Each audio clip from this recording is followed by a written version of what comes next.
புளியோதரை செய்கிறதுக்கு சாதத்தை வேக வச்சு ஆற வச்சுட்டு அதில் ஒரு ஸ்பூன் நல்லெண்ணெய் விட்டு வச்சுருக்கேன். பாருங்கள், சாதம் உதிரியாக இருக்குது. அதுக்கப்புறம் பச்சை கறிவேப்பிலையை பொடி பொடியாக தூவி கிள்ளி இதில் தூவிக்கோங்க. நல்ல வாசனையாக இருக்கும். பச்சை கறிவேப்பிலையை தூவிட்டிங்கன்னா ரொம்ப நல்லா வாசனையாக இருக்கும். ஆல்ரெடி அது பொடியும் அதில் கலந்துருக்கிறேன். கொஞ்சம் தாளிக்கும் போதும் போட்டிருக்கேன். அதனால் இதையும் போடுங்க. இந்த ஸ்டேஜில் கறிவேப்பிலையை நல்லா கிள்ளி போட்டுட்டு உங்களுக்கு தேவையான அளவு இந்த புளி பேஸ்ட்டை இதில் விட்டு நல்லா மிக்ஸ் பண்ணிக்கோங்க. அருமையான புளியோதரை ரெடி. பாருங்கள், இங்கேருந்து எடுக்கணும். சாதம் உடையக்கூடாது. சைட்லேருந்து சாதத்தை எடுத்து இந்த மாதிரி விடணும். அப்போ தான் சாதம் உடையாது.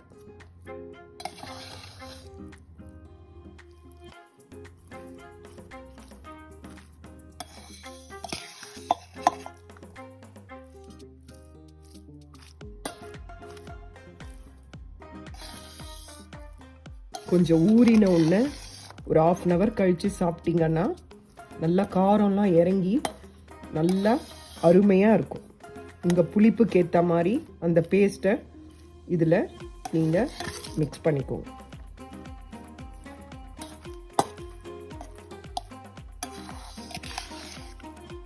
முந்திரி பருப்பு இருந்ததுன்னா அதை கூட இதில் சாதம் கலக்கும் போது வறுத்து இதில் போடலாம்.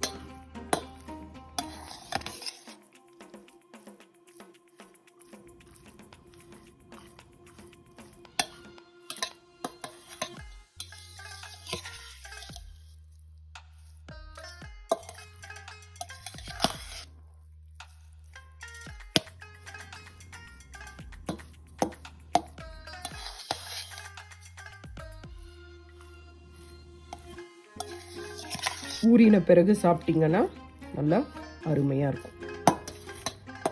செஞ்சு பாருங்கள். செஞ்சு பார்த்துட்டு எப்படி இருக்குன்னு சொல்லிட்டு உங்கள் கமெண்ட்டில் எனக்கு சொல்லுங்கள்.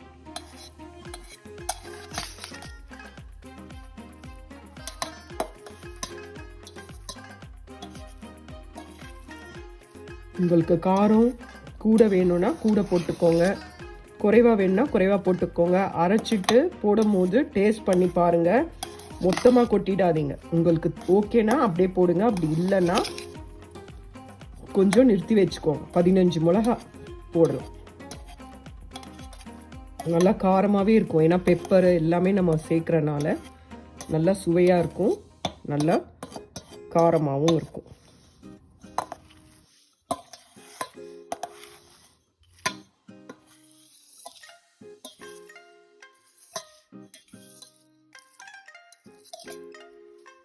இதில் ஒரு ஸ்பூன் மேலே நல்லெண்ணெய் விட்டால் இன்னும் சூப்பராக இருக்கும்.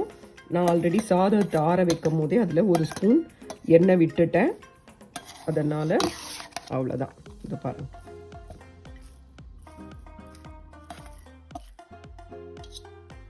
உப்புலாம் டேஸ்ட் பண்ணிவிட்டு எப்படி இருக்குன்ட்டு சொல்லுங்கள். எல்லா பக்கமும் பரவிடுச்சு. உப்பு காரம் பார்த்துட்டு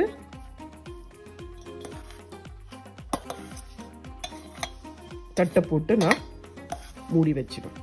அவ்வளோதான்.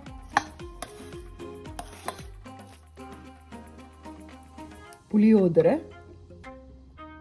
ரெடி.